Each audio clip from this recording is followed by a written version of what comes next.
Friends, എല്ലാവർക്കും നമസ്കാരം. എല്ലാവരും കാത്തിരിക്കുന്ന സച്ചിയുടെയും രേവതിയുടെയും അപ്കമിങ് എപ്പിസോഡിലേക്ക് ഏവർക്കും സ്വാഗതം. അപ്പം നാളെ എന്താണോ നിങ്ങൾ കാണാൻ പോകുന്ന കഥ, അതാണ് നമ്മുടെ ഈ ഒരു എപ്പിസോഡിനകത്തൂടെ പറയുന്നത്. ഇന്ന് രാത്രി വരുന്ന കഥയുടെ ബാക്കി കുറച്ച് നേരത്തെ നിങ്ങളിലേക്ക് നാളത്തെ കഥ എത്തുകയാണ്. അപ്പോൾ ഇന്നത്തെ കഥ നിങ്ങൾ മറ്റു ചാനലിലൂടെയൊക്കെ റിവ്യൂ ആയിട്ട് കേട്ടിട്ടുണ്ടാവും. ഇന്നത്തെ റിവ്യൂ ഇടാനായിട്ട് ഒരുപാട് ചാനലുണ്ട്. അതുകൊണ്ട് ഇന്നത്തെ റിവ്യൂ ഞാൻ ചെമ്പന്നൂർ പൂവിൻ്റെ ഇന്നത്തെ റിവ്യൂ അല്ല, നാളത്തെ റിവ്യൂ ആണ് ഇന്ന് തന്നെ ഇടുന്നത്. അപ്പം നാളത്തെ എപ്പിസോഡിനകത്ത് എന്തൊക്കെയാണ് സംഭവിക്കാൻ പോകുന്നത് എന്ന് വിശദമായിട്ട് തന്നെ നമുക്ക് നോക്കാം കേട്ടോ. അപ്പോൾ ഇന്നത്തെ എപ്പിസോഡിനകത്ത് ആ ഒരു ചെറുക്കനും അച്ഛനും കൂടി വന്നിട്ട് നമ്മുടെ വർഷയെ കെട്ടാനിരുന്ന ചെറുക്കനും അച്ഛനും കൂടി വന്നിട്ട് അവിടെ കിടന്ന് ഭയങ്കര ബഹളം ഉണ്ടാക്കുകയും അതുപോലെ തന്നെ അവരെ ഭീഷണിപ്പെടുത്തുകയൊക്കെ ചെയ്യുന്നുണ്ട്. നമ്മുടെ രേവതിയാണെങ്കിൽ രേവതിയുടെ അമ്മ രേവതിയെ വീട്ടിൽ നിന്ന് പറഞ്ഞു വിടുകയാണ്. സച്ചിയെ കണ്ട് കൈ കാലം പിടിച്ചിട്ടാണെങ്കിലും നീ നിൻ്റെ വീട്ടിലേക്ക് കയറി പറ്റണം, ഇതല്ല നിൻ്റെ വീട്, അതാണ് എന്നൊക്കെ പറഞ്ഞ് ആകെ സങ്കടപ്പെട്ട് രേവതി അമ്പലത്തിലൊക്കെ പോകുന്നുണ്ട്. ഇതൊക്കെ കഴിഞ്ഞിട്ട് പിന്നെ കാണിക്കുന്നത് നമ്മുടെ ശ്രീകാന്തിനെയും വർഷയാണ്. ശ്രീകാന്തും വർഷയാണെങ്കിൽ ഒടുക്കത്തെ അടിയായിട്ടോ. ഇത്രയും നേരം ഒന്ന് ക്ഷമിച്ചുകൊണ്ടിരിക്കുകയായിരുന്നു നമ്മുടെ വർഷ. പക്ഷേ ശ്രീകാന്താണെങ്കിൽ അമ്പിലും വില്ലിലും അടുക്കുന്നില്ല. അവനാണെങ്കിൽ അവൻ്റെ വീട്ടുകാരെന്ന് പറഞ്ഞിട്ട്, വർഷയ്ക്കാണെങ്കിൽ വീട്ടുകാരുമായിട്ട് ഒരു അറ്റാച്ച്മെൻറ്റും ഇല്ലാത്തൊരു സാധനം. അതുകൊണ്ട് തന്നെ വീട്ടുകാർ മാത്രമല്ല, നമ്മുടെ രേവതി അവൻ്റെ ഏട്ടത്തിയാണല്ലോ, ഏട്ടത്തി കടന്ന് അനുഭവിക്കുന്ന കഷ്ടതകളെക്കുറിച്ചൊക്കെ ഇവനിങ്ങനെ പറഞ്ഞുകൊണ്ടിരിക്കുകയാണ്. ഇതൊക്കെ കേൾക്കുമ്പോൾ അവൾക്ക് ഇറിറ്റേഷനാണ്. അപ്പം അവൾ പറയുന്നുണ്ട്, ഈ ഒരു ദിവസം ഞാൻ ലീവ് എടുത്തിരിക്കുന്നത് നമ്മുടെ സന്തോഷത്തിന് വേണ്ടിയിട്ടാണ്, നമുക്ക് പുറത്ത് പോകാമെന്നൊക്കെ പറഞ്ഞിട്ടും അവനൊരു മൂടും ഇല്ല എന്നും പറഞ്ഞിങ്ങനെ ഇരിക്കുകയാണ്. അവസാനം അവൾ പറഞ്ഞു, ഞാൻ പോവാണ് ഡബിങ്ങിന്, ഞാൻ എന്തിനാ അവരുടെ വീട്ടിൽ കുത്തിപ്പിടിച്ചിരിക്കുന്നത് എന്നും പറഞ്ഞിട്ട് അവനോട് വഴക്കൂടിയ അവൾ പുറത്തേക്ക് ഇറങ്ങി പോവാണ്. അങ്ങനെ ആ ഒരു സമയത്താണ് കാണുന്നത് നമ്മുടെ ഈ കെട്ടാനിരുന്ന ചെറുക്കനുണ്ടല്ലോ, അവൻ്റെ പേര് ഞാൻ മറന്നു പോയിട്ടോ. അതാണ് കെട്ടാനിരുന്ന ചെറുക്കൻ എന്ന് പറയുന്നത്. ആർക്കെങ്കിലും അറിയാമെങ്കിലും ഒന്ന് കമൻറ്റ് ചെയ്ത് തരാം കേട്ടോ. അപ്പോൾ എന്തായാലും ആ ചെറുക്കൻ പിന്നാലെ പോവാണ്, ഇവളുടെ പിന്നാലെ പോവുക. ഇവൾക്കിട്ടൊരു പണി കൊടുക്കണം, എന്നെ കോമാളിയാക്കിയതാണ്, എന്നെ കല്യാണം ആ ഒരു അമ്പലത്തിൽ കൊണ്ടു നിർത്തി എന്നെ കോമാളിയാക്കി ഇവൾക്കിട്ടൊരു പണി കൊടുക്കണം എന്ന് തന്നെ തീരുമാനിച്ചുകൊണ്ട് വണ്ടി എടുത്തുകൊണ്ട് ഇവളുടെ പിന്നാലെ പോവാണ് കേട്ടോ. ഇവളെ ഇടിച്ചില്ല എന്ന രീതിയിലേക്ക് ഇവൻ എത്താൻ തുടങ്ങിക്കഴിഞ്ഞപ്പോഴാണ് നമ്മുടെ ശ്രീകാന്ത് പെട്ടെന്ന് ബൈക്കും എടുത്തുകൊണ്ട് വന്ന് ഇവനെ ഓവർടേക്ക് ചെയ്ത് ഇവളുടെ മുന്നിൽ കൊണ്ട് നിർത്തുന്നത്. എന്നിട്ട് അവളോട് പറഞ്ഞ്, നീ കയറ്, ഞാൻ കൊണ്ടാക്കാം എന്നിങ്ങനെ പറയാം, എനിക്ക് ആരുടെയും സഹായമൊന്നും വേണ്ട എന്നും പറഞ്ഞ് വർഷം അവിടെ കിടന്നിട്ട് ദേഷ്യപ്പെടുകയൊക്കെ ചെയ്യുന്നുണ്ട്. ആ ഒരു സമയത്ത് കുറച്ച് മാറി കാറിലിങ്ങനെ ഇരുന്ന് ഇവനിതൊക്കെ കാണുവാണ് കേട്ടോ. ഇവനിതൊക്കെ കണ്ടു കഴിഞ്ഞപ്പോഴേക്കും എൻ്റെ പൊന്ന്, ഇവൻ ഞെട്ടിപ്പോയി. ആ ചെറുക്കൻ, അതായത് ശ്രീകാന്തിനെ കണ്ട് ഞെട്ടിപ്പോയി. കാരണം ആ ഒരു ടെക്സ്റ്റൈൽസിൽ വെച്ച് ഒരു മീറ്റിങ്ങും കാര്യങ്ങളും ലിഫ്റ്റിൽ വെച്ച് കാണുകയും അതോടൊപ്പം തന്നെ പാൻറ് കീറി എന്നൊക്കെ ആ ഒരു സീനൊക്കെ ഉണ്ടല്ലോ.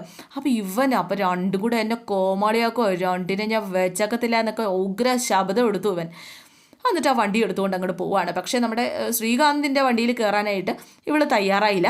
ഇവൾ ഒരു ഓട്ടോ കയറി അങ്ങ് പോവുകയും ചെയ്യാണ് കേട്ടോ. ശ്രീകാന്ത് തിരിച്ച് വീട്ടിലേക്കും പോകുന്നു.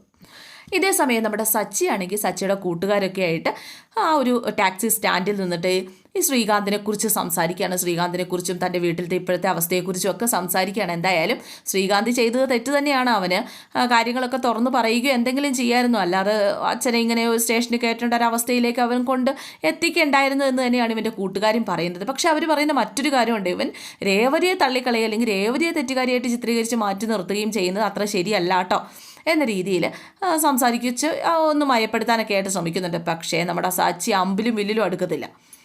ഇപ്പോൾ അച്ഛൻ്റെ സിറ്റുവേഷൻ എങ്ങനെയുണ്ട് എന്ന് കൂട്ടുകാരൻ എങ്ങനെ ചോദിച്ചു കഴിഞ്ഞപ്പോഴേക്കും അച്ഛൻ ആകെ സങ്കടത്തിലാണ്. അച്ഛന് ഭയങ്കര വീട്ടിൽ വന്നിട്ടും ആ ഒരു ഇതൊന്നും മാറിയിട്ടൊന്നുമില്ല. കാരണം ഞാൻ പോലീസ് സ്റ്റേഷനിൽ പോകുമ്പോൾ പോലും അച്ഛനത് താങ്ങാൻ പറ്റുന്നില്ല. മാത്രമല്ല, ഒരു തെറ്റും ചെയ്യാതെ അച്ഛനെ പോലീസ് സ്റ്റേഷനിൽ കിടക്കേണ്ടി വരിക എന്ന് പറഞ്ഞത് അച്ഛനത് സഹിക്കാൻ പറ്റുന്ന ഒന്നായിരുന്നില്ല എന്നൊക്കെ പറഞ്ഞ് ആകെ സങ്കടത്തിൽ സച്ചി ഇങ്ങനെ നിൽക്കുക കേട്ടോ. അപ്പോൾ സച്ചിയുടെ ഒരു കൂട്ടുകാരൻ അങ്ങോട്ടേക്ക് വരികയാണ്. കൂട്ടുകാരൻ്റെ കല്യാണമൊക്കെ ആയി എന്നൊക്കെ പറഞ്ഞുകൊണ്ടാണ് കൂട്ടുകാരൻ അങ്ങോട്ടേക്ക് വന്നത്. അപ്പോഴേക്ക് സച്ചി ചോദിച്ചു, നീ ട്രെയിനിന് തല വെച്ച് കൊടുക്കാൻ തന്നെ തീരുമാനിച്ചോ? അതെന്താണ് അങ്ങനെ ചോദിച്ചത്? അല്ല, ട്രെയിനിന് തല വെച്ച് കഴിഞ്ഞാൽ പിന്നെ നമ്മൾ ബാക്കി കാണില്ല, ആ ഒരവസ്ഥയാണ് കല്യാണം കഴിക്കാമെന്ന് പറയുന്നത്. എടാ, ഇന്നലെ വരെ നീ ഇങ്ങനെയല്ലല്ലേ പറഞ്ഞത്, നിൻ്റെ ഭാര്യ നല്ല ഭാര്യ എന്നല്ലേ പറഞ്ഞത്, പിന്നെന്താ ഇപ്പം ഇങ്ങനെ? രേവതി നല്ല കുട്ടിയല്ലേ, പിന്നെ നീ എന്താ ഇങ്ങനെ പറയുന്നത്? അതൊക്കെ പഴയ കഥ, എന്നെ കൊണ്ടൊന്നും പറയിപ്പിക്കരുത് എന്നൊക്കെ ഇങ്ങനെ ഇവർ പറഞ്ഞുകൊണ്ടൊക്കെ ഇരിക്കുക. ഒരു കാരണവശാലും കല്യാണമേ കഴിക്കരുത്, നമ്മുടെ ജീവിതം പോയിന്ന് കൂട്ടിയാൽ മതി. ഓരോന്നുങ്ങളൊക്കെ തലേ കയറി വന്നു കഴിഞ്ഞാലുണ്ടല്ലോ പിന്നെ നമുക്ക് മാനസമാധാനം എന്ന് പറഞ്ഞൊരു സാധനം ജീവിതത്തിൽ ഉണ്ടാവില്ല എന്നൊക്കെ ഇവനിങ്ങനെ പറയാം കേട്ടോ. എന്തായാലും ഇവൻ്റെ കൂട്ടുകാരനൊക്കെ കണ്ടു, ദാ വന്ന് നിൽക്കണു നമ്മുടെ രേവതി. ഇതൊക്കെ കേട്ടുകൊണ്ടാണ് രേവതി ഇതിങ്ങനെ വന്ന് നിൽക്കുന്നത്. രേവതി രണ്ടും കൽപ്പിച്ചാട്ടോ വന്നത്. എന്തായാലും സച്ചിയെ കണ്ട് സംസാരിക്കണമെന്ന് തീരുമാനിച്ച് തന്നെ രേവതി ഉറപ്പിച്ച് തന്നെയാണ് വന്നത്. ഈ ഒരു വർത്തമാനം കേട്ടപ്പോൾ രേവതിക്ക് കാലി വന്നിട്ട് രേവതി ദേഷ്യത്തോട് കൂടിയിട്ട് ഇങ്ങനെ നോക്കി ഇങ്ങനെ നിൽക്കുക. അപ്പോഴേക്കും കൂട്ടുകാരിങ്ങനെ പറഞ്ഞു, ദേ സച്ചി ദേ അങ്ങോട്ട് നോക്കിയേ, നിൻ്റെ ഭാര്യ എന്ന് പറഞ്ഞതും സച്ചി പതുക്കെ തിരിഞ്ഞു നോക്കി കഴിഞ്ഞപ്പോൾ ദാ ഇവളെ ദേഷ്യത്തോടു കൂടി സച്ചി വണ്ടിയിലേക്ക് കയറാൻ തുടങ്ങുമ്പോഴത്തേനും കൂട്ടുകാരന്മാർ പിടിച്ചു നിർത്തിട്ടോ എന്താണ് ഈ കാണിക്കുന്നതെന്ന് ചോദിച്ചുകൊണ്ട് കൂട്ടുകാരന്മാർ പിടിച്ചു നിർത്താണ്. അപ്പോഴേക്കും വീടങ്ങോട്ട് എന്നും പറഞ്ഞിട്ട് ഇവൻ വണ്ടിയിലേക്ക് അങ്ങോട്ട് കയറി. അപ്പോഴേക്കും രേവതി എന്ത് ചെയ്തു, വണ്ടിയുടെ മുന്നിൽ വന്ന് അങ്ങോട്ട് നിന്നു. ഇതൊന്ന് കാണണമല്ലോ. രേവതി രണ്ടും കൽപ്പിച്ചു തന്നെയാണ്. സച്ചി ആണെങ്കിൽ ഇവളോട് ഒരു വാക്ക് പോലും സംസാരിക്കുക, വണ്ടി അങ്ങോട്ട് സ്റ്റാർട്ട് ചെയ്ത് ഇവളെ ഇടിക്കാവുന്ന രീതിയിൽ ജസ്റ്റ് അങ്ങോട്ട് വണ്ടി അങ്ങ് റേസ് ചെയ്ത് ഇപ്പോൾ ഇവളുടെ മേത്ത് ഇടിക്കുന്ന രീതിയിൽ അവൾ അനങ്ങിയില്ല കേട്ടോ.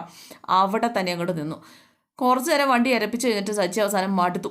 ഇനി ഇവളെന്തായാലും പുറകോട്ട് മാറുമോ അല്ലെങ്കിൽ അവിടെ നിന്ന് മാറുകയോ ചെയ്യില്ല എന്ന് ഇവന് മനസ്സിലായി. ഇപ്പം പെട്ടെന്ന് തന്നെ വണ്ടി അവിടെ ഓഫ് ചെയ്തിട്ട് തുറന്നങ്ങോട്ട് ഇറങ്ങി. അത്രയും നേരം കൂട്ടുകാരൊക്കെ ചോദിക്കുന്നുണ്ടായിരുന്നു, നീ എന്താടേ കാണിക്കണത്, ഇങ്ങനെയൊക്കെ കാണിക്കാൻ കൊള്ളാവോടാ എന്നൊക്കെ ചോദിക്കുന്നുണ്ടായിരുന്നു. പക്ഷേ ഇവൻ കുറേ ഓണടിച്ചതിന് ശേഷമൊക്കെ ആട്ടോ അവിടെ നിന്ന് ഇറങ്ങുന്നത്.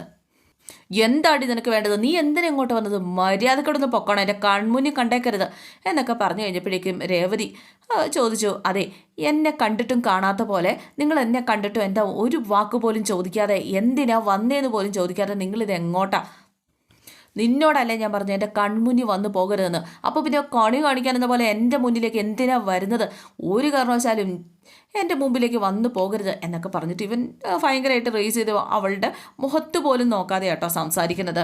മര്യാദയ്ക്ക് പൊക്കോണം എന്നൊക്കെ പറഞ്ഞു കഴിഞ്ഞപ്പോഴേക്കും നമ്മുടെ രേവതി ചോദിച്ചു, ഞാൻ എങ്ങോട്ട് പോകണം, ഞാൻ എങ്ങോട്ട് പോകണം, നിങ്ങളുടെ വീട്ടിലേക്ക് പോയി ചെന്ന് കഴിഞ്ഞിട്ടുണ്ടെങ്കിൽ എന്നെ അവിടെ കയറ്റുന്നില്ല, പുറത്തേക്ക് പോവോ, എന്നെ അങ്ങോട്ടേക്ക് കയറ്റുന്നേ ഇല്ല, ഇറക്കി പൊക്കോളാനാണ് അവിടെ ഉള്ളവർ എന്നോട് പറയുന്നത്.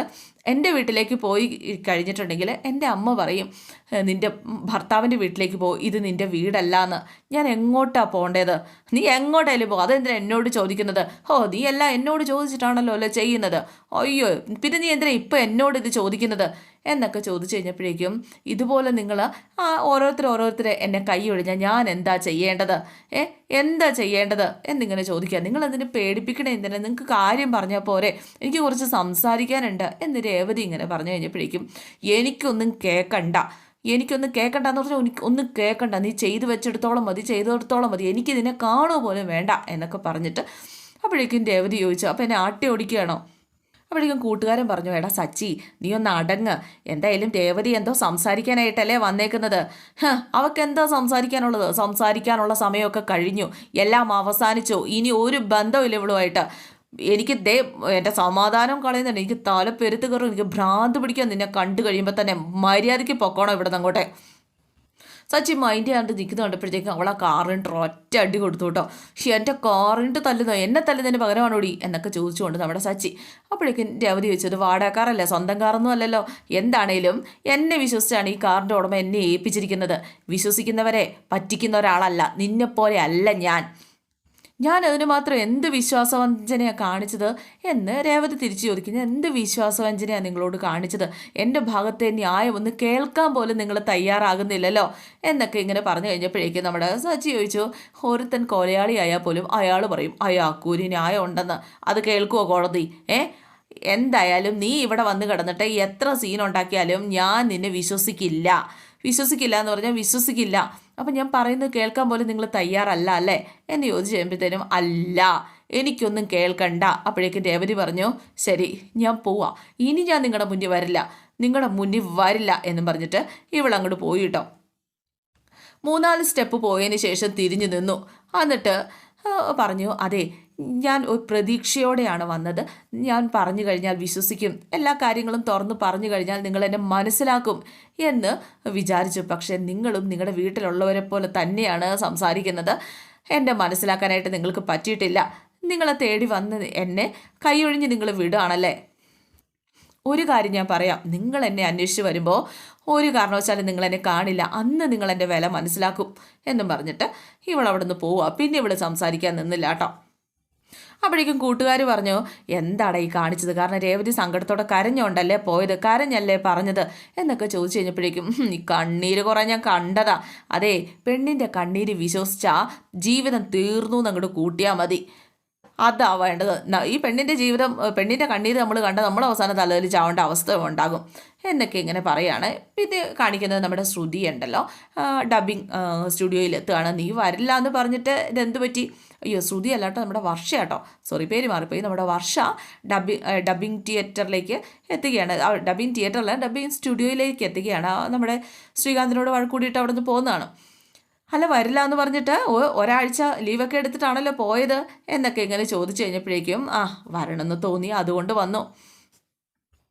അല്ല, കല്യാണം ഒന്നും വിളിച്ചില്ലല്ലോ എന്നൊക്കെ പരാതി പോലെ ഇങ്ങനെ പരിഭവം പോലെ ഇങ്ങനെ സ്റ്റുഡിയോക്കാരൻ ഇങ്ങനെ പറഞ്ഞു കഴിഞ്ഞപ്പോഴേക്കും എല്ലാ കാര്യങ്ങളും അറിയാവുന്നതല്ലേ, പിന്നെ എന്തിനാ ഈ പരാതി പറയുന്നത്?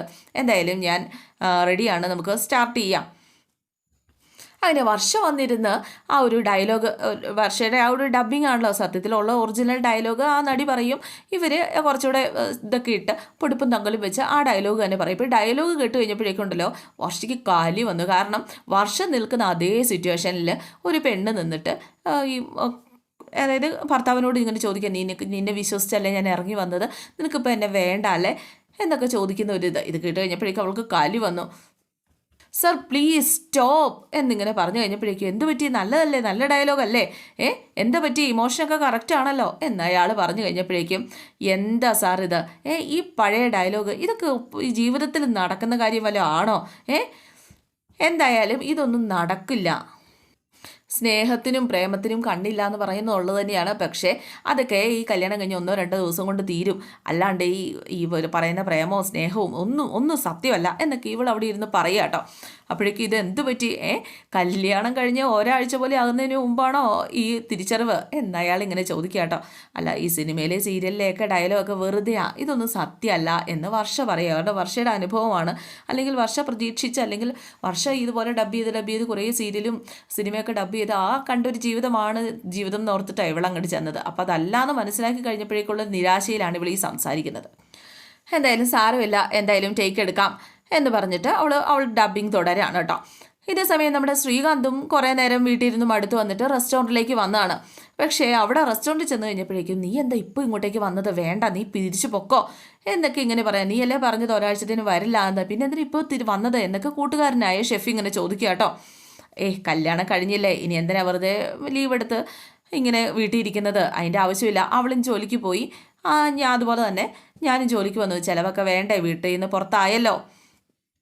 എടാ, കല്യാണം കഴിഞ്ഞിട്ട് ഒരാഴ്ച പോലും ആയില്ല, ആ ഒരു സമയത്ത് എന്താണ് നീ ഇത്ര നിരാശയോടെ സംസാരിക്കുന്നത് എന്ന് കൂട്ടുകാരൻ ഇങ്ങനെ ചോദിച്ചു കഴിഞ്ഞപ്പോഴേക്കും നിനക്ക് അറിയത്തില്ലേ, ഒന്നും അറിയാത്ത പോലെ സംസാരിക്കരുത്. കാരണം ഞങ്ങളുടെ കല്യാണം കൊണ്ട് എന്തൊക്കെ പ്രശ്നങ്ങളാണ് വീട്ടിലുണ്ടായത്, എൻ്റെ അച്ഛനുണ്ടായ പ്രശ്നങ്ങൾ എല്ലാം നിനക്ക് അറിയാവുന്നതല്ലേ, അങ്ങനെ എനിക്ക് അങ്ങനെ സന്തോഷിക്കാൻ പറ്റുമോ? ഞാനെന്തായാലും ജോലി നോക്കട്ടെ എന്നൊക്കെ പറഞ്ഞപ്പോഴേക്കും വേണ്ട, നീ ഇവിടെ എന്തായാലും ഒരാഴ്ചത്തേന് നീ വരണ്ട, ഇവിടെ അത് കഴിഞ്ഞിട്ട് വാ എന്ന് പറഞ്ഞപ്പോൾ എന്താടാ പറ്റിയേ, ഞാൻ എന്തായാലും ജോലി ചെയ്യാൻ വേണ്ടിയിട്ട് തന്നെയാണ് വന്നത്, അവിടെ ഇരുന്ന് മടുത്തറ, അതുകൊണ്ടാണ് എന്നൊക്കെ പറഞ്ഞു കഴിഞ്ഞപ്പോഴേക്കും എന്തെങ്കിലും പ്രശ്നമുണ്ടോ, ഇനി വർഷയുടെ അച്ഛൻ വല്ലതും വന്നോ ഇവിടെ എന്നിങ്ങനെ ചോദിച്ചു കഴിഞ്ഞപ്പോഴേക്കും വർഷയുടെ അങ്ങനെ ആരും വന്നൊന്നുമില്ല, നിൻ്റെ ഏട്ടൻ വന്നായിരുന്നു, നിൻ്റെ ആ സച്ചിയേട്ടൻ വന്ന് ഇവിടെ ഇച്ചിരി പ്രശ്നമൊക്കെ ഉണ്ടാക്കി, ഓണറൊക്കെ ആയിട്ട് ഇച്ചിരി പ്രശ്നമൊക്കെ ആയി, കുറച്ച് നാശനഷ്ടങ്ങളൊക്കെ ആയായിരുന്നേ എന്നൊക്കെ പറഞ്ഞു കഴിഞ്ഞപ്പോഴേക്കും വലിയ പ്രശ്നമായോ? കസ്റ്റമേഴ്സൊക്കെ ഉണ്ടായിരുന്ന സമയത്ത് ഉണ്ടായിരുന്ന പ്രശ്നമാണ്. ആ സമയത്ത് ഓണർ ഉണ്ടായിരുന്നില്ല, മാനേജറായിരുന്നു എന്നാട്ടോ പറയുന്നത്. എന്തായാലും ഓണർ ഇല്ലാത്തതുകൊണ്ട് വലിയ പ്രശ്നം ഉണ്ടായില്ല, അല്ലെങ്കിൽ നിൻ്റെ ജോലി പോയാനേട്ടോ. അല്ല, ഇനി അഥവാ നിൻ്റെ ഏട്ടൻ ഇതുപോലെ നീ ഇവിടെ വന്നിട്ടുണ്ടെന്ന് അറിഞ്ഞും കിട്ടും വരുവാണെങ്കിൽ അത് വലിയ പ്രശ്നമാകും, അതാ ഞാൻ പറഞ്ഞത്. അപ്പോഴേക്കും ശ്രീകാന്ത് പറഞ്ഞു, എന്തായാലും ഏട്ടൻ വന്നിട്ട് എന്തോ ദേഷ്യത്തിൽ പറഞ്ഞാന്ന് തോന്നണേ, ഇനി എന്തായാലും ഏട്ടൻ വരുമൊന്നുമില്ല, ഞാൻ എൻ്റെ ജോലി എനിക്ക് പറ്റില്ല ഇനി വീട്ടിലേക്ക് പോകാൻ എന്നും പറഞ്ഞിട്ട് ഇവൻ അടുക്കളയിലേക്ക് പോവാണ്, കിച്ചണിലേക്ക് ഇങ്ങനെ പോവാണ് കേട്ടോ. ഇതേ സമയം ഉണ്ടല്ലോ സെക്യൂരിറ്റി ഏർപ്പാടാക്കിയിട്ടുണ്ടായിരുന്നല്ലോ നമ്മുടെ സച്ചി, ശ്രീകാന്ത് ഇവിടെ വരുവാണെങ്കിൽ അറിയിക്കാൻ വേണ്ടിയിട്ട്. ആ സെക്യൂരിറ്റി വിളിച്ച് നമ്മുടെ സച്ചി അറിയിച്ചു ഇവൻ വന്നിട്ടുണ്ടെന്ന്. ഇതറിഞ്ഞതും നമ്മുടെ സച്ചിയുടെ പുറത്ത് അങ്ങോട്ട് പ്രേതം കയറുന്ന മാതിരിയായിരുന്നു കേട്ടോ. ഇപ്പോൾ വരാം എന്നും പറഞ്ഞിട്ട് പോകാനായിട്ട് തുടങ്ങും. പെട്ടെന്ന് തന്നെ ഫോൺ എടുത്തു, ഞാൻ വരുന്നു എന്ന് പറഞ്ഞ് പോകാനായിട്ട് തുടങ്ങും. അപ്പോൾ കൂട്ടുകാരൻ ഇങ്ങനെ ചോദിച്ചു, നിൻ്റെ കെട്ടിയോൾ വന്നു, കെട്ടിയോളെ വഴക്കും പറഞ്ഞ് അയച്ചു, ഇപ്പോൾ ആരോ ഫോൺ വിളിച്ചു, ഇപ്പം തന്നെ വരാമെന്ന് പറഞ്ഞിട്ട് നീ എങ്ങോട്ടാണ് ഈ പോകണം, നിനക്ക് എന്താ പ്രശ്നം, എന്താ സംഭവിച്ചത് എന്നൊക്കെ ഇങ്ങനെ ചോദിക്കുക കേട്ടോ. എന്തായാലും സച്ചിയുടെ വണ്ടിയിൽ ആ കൂട്ടുകാരനോട് കയറി വന്നിട്ടുണ്ട്, അല്ലെങ്കിൽ പ്രശ്നമാവുന്ന അയാൾക്ക് അറിയാം. എന്തായാലും വന്നിറങ്ങിയപടി ശ്രീകാന്ത് റെസ്റ്റോറൻറ്റിലുണ്ടല്ലോ, ശ്രീകാന്തിനെ ചെന്നിട്ട് അങ്ങോട്ട് കോളറിലൊക്കെ അങ്ങോട്ട് പിടിച്ചു. അപ്പോഴേക്കും വേണ്ട സച്ചേട്ടാ വേണ്ട, പ്ലീസ് സച്ചേട്ടാ പറയുന്നൊന്ന് കേൾക്ക് എന്നൊക്കെ പറഞ്ഞപ്പോഴേക്കും നീ പറയുന്നത് എന്തിനാണ് ഞാൻ കേൾക്കുന്നത്? സ്റ്റേഷനിൽ വെച്ച് തന്നെ നമ്മുടെ ബന്ധം ഇല്ലാണ്ടായതാണ്. നമ്മുടെ അച്ഛനെ നീ ലോക്കപ്പിനകത്ത് കയറ്റി, നമ്മുടെ അച്ഛനെ പോലീസ് സ്റ്റേഷനിൽ കയറ്റിയ അന്ന് തീർന്നോ നീയുമായിട്ടുള്ള എല്ലാ ബന്ധം എന്ന് പറഞ്ഞിട്ട് ഇവൻ എടുത്തിട്ട് അടിക്കുകയാണ് കേട്ടോ. ഒരു മയവും ഇല്ലാതെയാണ് നമ്മുടെ സച്ചി ശ്രീകാന്തിനെ അടിക്കുന്നത്. അപ്പോഴേക്കും കൂട്ടുകാരൻ വന്നിട്ട് തടയുക, എന്താടാ ഇത്, വേണ്ട സച്ചി എന്നൊക്കെ പറഞ്ഞ് പിടിച്ചു മാറ്റാനായിട്ട് ശ്രമിക്കുക. പക്ഷേ ഇവൻ വിടുന്നില്ല കേട്ടോ. അപ്പോഴേക്കും ശ്രീകാന്ത് പറഞ്ഞു, ഞാൻ ചെയ്തത് തെറ്റാണ്, പക്ഷെ ഞാൻ പറയുന്നൊന്ന് കേക്ക് സച്ചേട്ടാ. എന്തായാലും ഇത്രയൊക്കെ നീ ചെയ്തു വെച്ചിട്ട് നിനക്ക് ഇനിയും നീ എൻ്റെ മുമ്പിൽ ഇങ്ങനെ നിന്ന് സംസാരിക്കുന്നോടാ. നിനക്കും അവനും സുധിക്കും തമ്മിൽ എന്താടാ വ്യത്യാസം? ഞാൻ നിന്നെ അങ്ങനെയാണോടാ കണ്ടത്? നിനക്കും സുധിക്കും എന്താണ് വ്യത്യാസം? നിങ്ങൾ രണ്ടുപേരും അച്ഛനെ അപമാനിക്കുകയല്ലേ ചെയ്തത്? ശ്രീകാന്തിനെ തല്ലി തല്ലി തറയിട്ടോട്ടോ. കസ്റ്റമേഴ്സൊക്കെ അന്തം വിട്ടിങ്ങനെ ഇരിക്കുകയാണ്. മാനേജർ എന്ന് പറഞ്ഞ ഒരുത്തനെ അവിടെ നിൽപ്പുണ്ട്. ഈ തല്ലും കണ്ടിട്ട് മൈൻഡ് പോലും ചെയ്യുന്നില്ല. കമ്പ്യൂട്ടറിലെ സിസ്റ്റത്തിൽ നോക്കി എന്തൊക്കെയോ കുത്തിക്കുറിച്ചോണ്ടിരിക്കുക. പേടിച്ചിട്ടാണോ എന്താണോ എന്നൊന്നും അറിയാൻ പാടില്ല കേട്ടോ. അച്ഛൻ നിന്നോട് എന്ത് തെറ്റാടാ ചെയ്തത് എന്ന് ചോദിച്ചറിഞ്ഞു. ഓരോ ചോദ്യത്തിനും ഓരോ അടിയാണ് നമ്മുടെ സച്ചി. വയറ്റിനിട്ടിടിക്കുന്നു, മൂക്കിനിട്ടിടിക്കുന്നു, കവളൊക്കെ പൊട്ടി ആയിരിക്കാട്ടോ എൻ്റെ. എന്തായാലും ഇവൻ്റെ കൂട്ടുകാരൻ വന്നിട്ട് പെട്ടെന്ന് ശ്രീകാന്തിനെ അങ്ങ് പിടിക്കുകയാണ്. രണ്ടുപേരും പരസ്പരം അങ്ങോട്ടും ഇങ്ങോട്ടും പിടിച്ച് മാറ്റുക. കൂട്ടുകാരന്മാർ രണ്ടുപേരും ഇവരെ പിടിച്ച് അങ്ങോട്ടും ഇങ്ങോട്ടും മാറ്റുവാണ്. എന്നാൽ പോലും സച്ചി ചുമ്മാ കൈ നീട്ടി അടിച്ചുകൊണ്ടിരിക്കുകയാണ് ശ്രീകാന്തിനെ. അവസാനം ശ്രീകാന്ത് പറഞ്ഞു, വിടന്നെ, അടിക്കട്ടെ, ചേട്ടൻ എന്നെ അടിച്ച് കൊല്ലട്ടെ എന്നൊക്കെ പറഞ്ഞ് ശ്രീകാന്ത് അങ്ങോട്ട് കയറി ചെന്ന് കൊടുക്കും കേട്ടോ. സച്ചി വിട്ടില്ല. സച്ചി വീണ്ടും അടിച്ചു. മറ്റാരെക്കാളും കൂടുതൽ വിശ്വാസം അച്ഛൻ്റെ നിന്നെയായിരുന്നു. ആ വിശ്വാസമാണ് നീ തകർത്തത് എന്നൊക്കെ പറഞ്ഞുകൊണ്ട്. അപ്പോഴേക്കും സച്ചിയുടെ കൂട്ടുകാരൻ ചോദിച്ചു, ഇവൻ ചെയ്തതിൽ എന്താ തെറ്റാ? അവൻ സ്നേഹിച്ചു, അത് കല്യാണം കഴിച്ചു. സ്നേഹിച്ച് വഞ്ചിച്ചൊന്നുമില്ലല്ലോ കൊച്ചിനെ, കല്യാണം കഴിച്ചില്ലേ, അതിനെന്താ ഇത്ര തെറ്റുള്ളത്?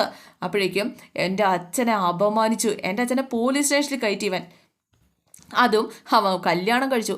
അതെയോ, അതും അച്ഛൻ്റെ ശത്രുവിൻ്റെ മകളെ അച്ഛനെ കോടതി കയറ്റിയ അയാളുടെ മകളെ ഇവന് കിട്ടിയുള്ളൂ. വേണ്ടെന്ന് പലവട്ടം പറഞ്ഞതാ, അച്ഛനോട് പോലും പറഞ്ഞതാ ഇവൻ അങ്ങനെ ബന്ധം ഇവർ തമ്മിലില്ല എന്ന്. എന്നിട്ടും അച്ഛനെ ഇനിയും തോൽപ്പിക്കാൻ വേണ്ടിയിട്ടല്ലേ, അച്ഛനെ അപമാനിക്കാൻ വേണ്ടിയിട്ടല്ലേ ആ പെണ്ണിനെ തന്നെ ഇവൻ കെട്ടിയത്? രേവതി പോലും ഇവനോടൊപ്പം നിന്ന് എൻ്റെ അച്ഛനെ ചതിച്ചു എന്ന് പറഞ്ഞു കഴിഞ്ഞപ്പോഴേക്കും ശ്രീകാന്ത് പറഞ്ഞു, ഇല്ല, ഏട്ടത്തി ഒരു തെറ്റും ചെയ്തിട്ടില്ല. വേണ്ട, ആരെ സപ്പോർട്ട് ചെയ്യണ്ട, നിങ്ങളെയൊക്കെ എനിക്ക് മനസ്സിലായി. എൻ്റെ അച്ഛനെ ചതിച്ച ഒരാളും ഇനി എൻ്റെ ജീവിതത്തില്ല.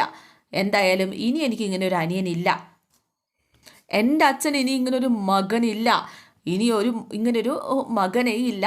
2 മക്കളെ മാത്രമേ എൻ്റെ അച്ഛന് ഉള്ളൂ, ഇങ്ങനൊരു മകനില്ല. 3ാമതൊരുത്തനുണ്ടായിരുന്നു, മരിച്ചുപോയി. അങ്ങനെയാണ് ഞങ്ങൾ കൂട്ടിയേക്കണേ എന്നൊക്കെ സച്ചി ഇങ്ങനെ പറയുക കേട്ടോ. സച്ചി കരഞ്ഞോണ്ടാണ് സംസാരിക്കുന്നത്, ദേഷ്യപ്പെട്ട് കരഞ്ഞോണ്ട്. നീ ഒരു കാലത്തും നന്നാവില്ലടാ, ഒരു കാലത്തും. വീടിൻ്റെ പരിസരത്ത് പോലും നീ കാല് കുത്തിയേക്കരുത്, കാല് ഞാൻ വെട്ടും എന്നൊക്കെ പറഞ്ഞിട്ട് സച്ചി അവിടെ നിന്ന് അങ്ങ് പോവാണ്.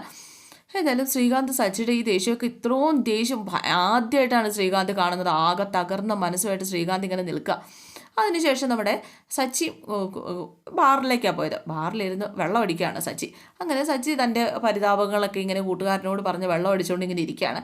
അപ്പോഴാണ് തൊട്ട് പുറകിലത്തെ ടേബിളിൽ ഇരുന്നിട്ട് വേറൊരുത്തൻ ഇങ്ങനെ പറയുന്നത്, എൻ്റെ ഭാര്യ എന്നെ ചതിച്ചു, അവളെ ഞാൻ വെറുതെ ഒന്ന് വഴക്ക് പറഞ്ഞതാണ്, അവൾ ആത്മഹത്യ ചെയ്തു എന്നും പറഞ്ഞിട്ട് അയാളിങ്ങനെ ഇരുന്ന് കാറിച്ചയും പറച്ചിലുമാണ് കേട്ടോ. അവളിങ്ങനെ കേൾക്കാൻ ഞാൻ തയ്യാറായില്ല, അവൾ പറയുന്നു ഒന്ന് കേട്ടാൽ മതിയായിരുന്നു, അവൾ ആത്മഹത്യ ചെയ്തു എന്ന് പറഞ്ഞിട്ട് എൻ്റെ തെറ്റ, ഞാൻ അവളെ വഴക്ക് പറഞ്ഞ് പറയരുതായിരുന്നു എന്നൊക്കെ പറഞ്ഞിട്ട് അയാൾ ഇങ്ങനെ ഇരുന്ന് കരയും കേട്ടോ. ഇതൊക്കെ കേട്ട് കഴിയുമ്പോഴേക്കും സച്ചിക്കൊരു പേടി. സച്ചിയുടെ മനസ്സിലേക്ക് പെട്ടെന്ന് കടന്നു വന്നത് രേവതി പറഞ്ഞ വാക്കുകളാണ്, നിങ്ങൾ അന്വേഷിച്ച് വരുമ്പോൾ ഞാൻ ഇനി കാണില്ല എന്ന്. ഇത് കേട്ട് കഴിഞ്ഞപ്പോഴേക്കും, ഇത് ഓർത്ത് കഴിഞ്ഞപ്പോഴേക്കും സച്ചിക്ക് ആകെ ഒരു ടെൻഷൻ. ഇനി ഇവളെങ്ങാണം എന്തെങ്കിലും കടുങ്കൈ ചെയ്യുമോയെന്ന് ആകെ പേടിച്ചരണ്ടിങ്ങനെ ഇരിക്കുക. അപ്പോൾ ഇതൊക്കെയാണ് വരാനിരിക്കുന്ന എപ്പിസോഡിലെ വിശേഷം. എല്ലാവർക്കും ഇഷ്ടമായെന്ന് വിചാരിക്കുന്നു. ഇതുപോലെ നിങ്ങൾക്ക് അടുത്ത ദിവസത്തെ കഥകൾ കാണണമെങ്കിൽ നിങ്ങൾ കമൻറ്റ് ഒന്ന് ചെയ്ത് വേണം എന്നൊന്ന് പറഞ്ഞോട്ടോ. രേവതിയുടെയും സച്ചിയുടെയും കഥ അപ്കമിങ് എപ്പിസോഡാണ്. ഒറിജിനൽ എപ്പിസോഡ് എല്ലാ ചാനലിലും ഒത്തിരി പേരിടുന്നുണ്ട്. അപ്പോൾ നമ്മളത് ഇട്ട് കഴിഞ്ഞാലും പുതിയ ആൾക്കാരൊന്നും കാണുന്നില്ല, ആ ചാനലിലൊക്കെ കയറി കാണുകയുള്ളൂ. അപ്പോൾ അതുകൊണ്ടാണ് തൊട്ടടുത്ത് എന്തായാലും ആ ഒരു കഥകളൊക്കെ നിങ്ങൾ കേട്ടിട്ടുണ്ടാകും. ഇന്നത്തെ കഥകൾ എന്താ കേട്ടിട്ടുണ്ടാവും. എന്തായാലും അത് കേൾക്കാതിരിക്കില്ല. അപ്പോൾ അതിൻ്റെ ബാക്കിയായിട്ട് ഉള്ള നാളത്തെ എപ്പിസോഡിലെ കഥയാണ് ഞാൻ പറഞ്ഞത്. അപ്പോൾ എന്തായാലും ഇഷ്ടമായി എന്ന് വിചാരിക്കുന്നു. ഇതുപോലെ തന്നെ നിങ്ങളുടെ ഇഷ്ടപ്പെട്ട പത്തരമാറ്റും അതുപോലെ ചെമ്പനീർ പൂവും ഈ ഒരു ചാനലിലൂടെ വരുന്നതായിരിക്കും. പത്തരമാറ്റിൻ്റെ ഒറിജിനൽ എപ്പിസോഡ് രാവിലെ തന്നെ അപ്ലോഡ് ചെയ്യുന്നതാണ്. C okay, thank you.